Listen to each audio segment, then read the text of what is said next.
Hey everybody, welcome back to the channel. Today we're going to tackle pan pizza like they used to make back in the 80s and 90s. That place with the red roof, I don't know what it's called, but they were like famous for it. So we're going to do it today. We're going to make our own dough. We're going to make our pizza from scratch. We're doing cast iron pan pizza next, so stick around.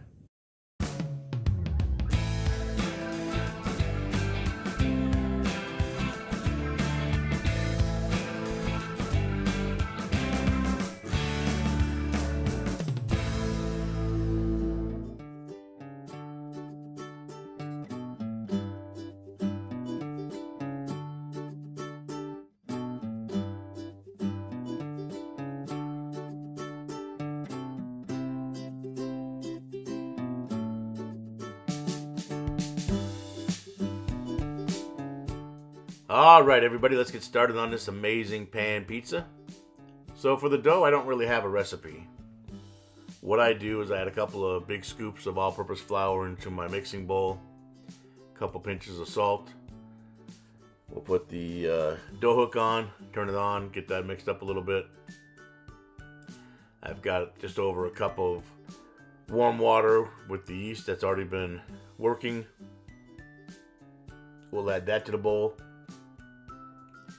And I don't use sugar. I like to put about a tablespoon, I guess you'd call that, of honey. And olive oil. And that's my secret. I just put that in. And I'll turn the mixer on. And as it mixes, you'll have to add flour or water. Because what you're looking for is once the dough is all mixed up, that right there. The sides of the bowl are almost clean. That's when you got your dough perfect. So we're going to take it out, put it on the counter here, and we're just going to knead it with our hands for a couple of minutes. I don't know what happened with the shot here, but it's totally out of focus. I apologize for that, but you can still see what I'm doing. So we'll knead that up, and then we're going to take our bowl, put a little olive oil in it, toss the dough in there, get it coated.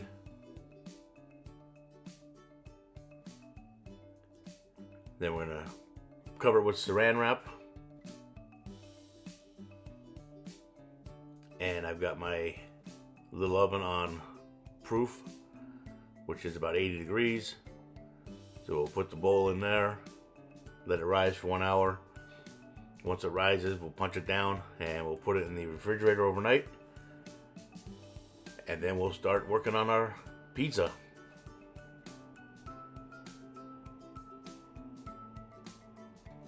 And with the magic of video, it is the next day. So I've got some Italian sausage. I like hot, but you can use mild. Or you can use pepperoni, whatever your toppings you like, that's what you're going to use. I like just sausage. So I'm going to cook the Italian sausage down in the frying pan. And once that's cooked, I'll get as much of the grease out as I can and put that in a bowl. Then we're going to take a little flour, put it on our counter again. We're going to take our dough out. And we're going to work a little bit.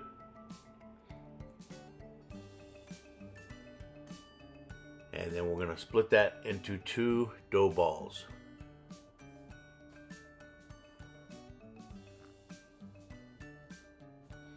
And while I'm doing that, if I could remind you to please like, share, subscribe, leave a comment if you can, it really helps. I appreciate you all very much. Hope you're enjoying these recipes as much as I am making them.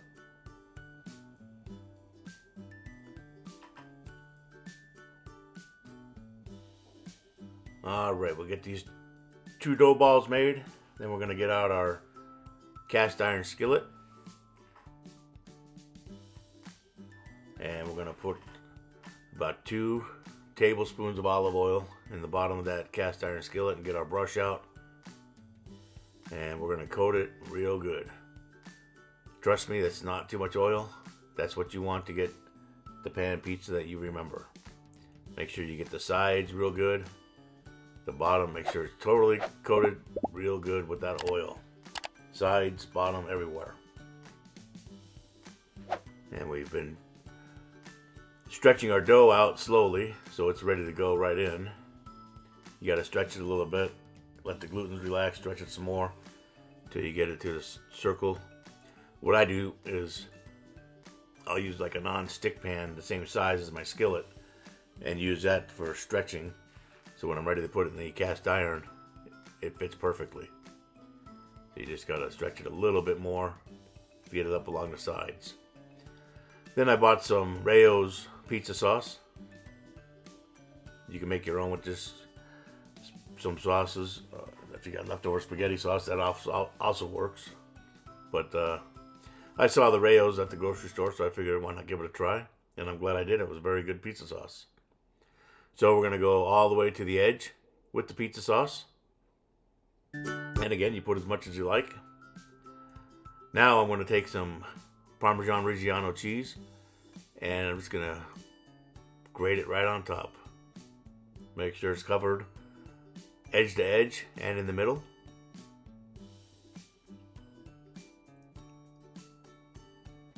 There we go.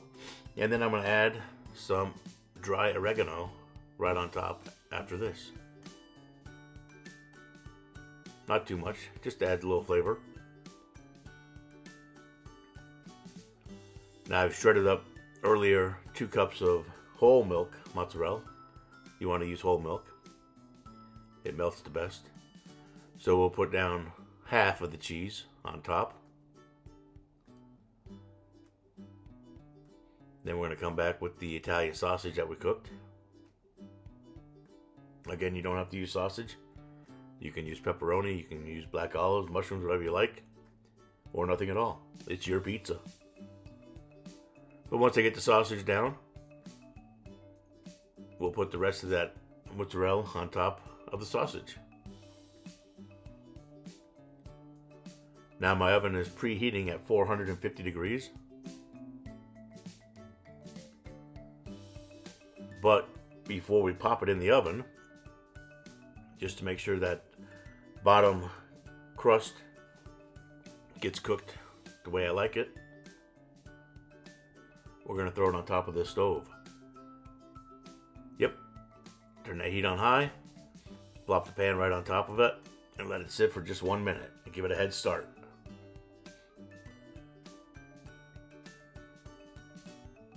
Then after 1 minute, we're going to put it on the bottom rack in the oven.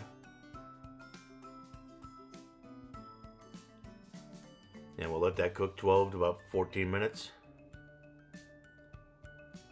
And you'll see when it's ready to come out, it'll be nice and brown around the edges and melted perfectly on top. Just like that. Now you don't want to keep it in the pan too long. So you just take a scraper here, go around the edges, make sure that nothing's stuck. And you can actually take a little peek underneath to make sure the crust is done the way you like it. If not, you can throw it back on the oven for a few more minutes. But this came out perfectly. So like I said, you don't want to leave it in the pan too long because it'll keep kicking. It'll keep cooking because that pan is still smoking hot. So we'll just gently take it out, put it on the rack, let it sit for a few minutes until it's time to cut. Then we'll cut, eat, and enjoy, and you've got pan pizza just like that other place, but way better because you made it from scratch.